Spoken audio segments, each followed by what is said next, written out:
Good day everyone, I am Jessa Ira Chimiliano from BT Garments 1B. Today I am going to discuss about patterns and numbers in nature in the world.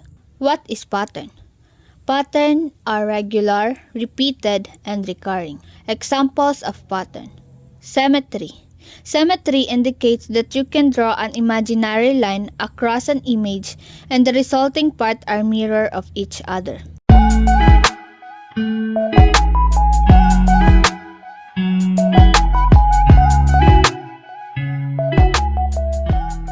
Spiral is a curve which emanates from a point moving farther away as it revolves around the point.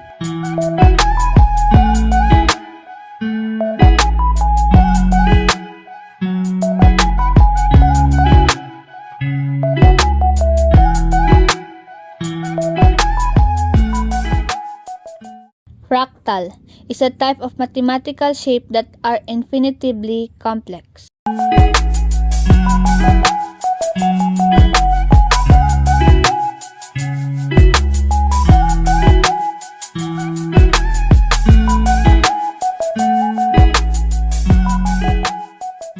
Tessellation is a covering of a surface, often a plane, using one or more geometric shapes called tiles with no overlaps and no gaps.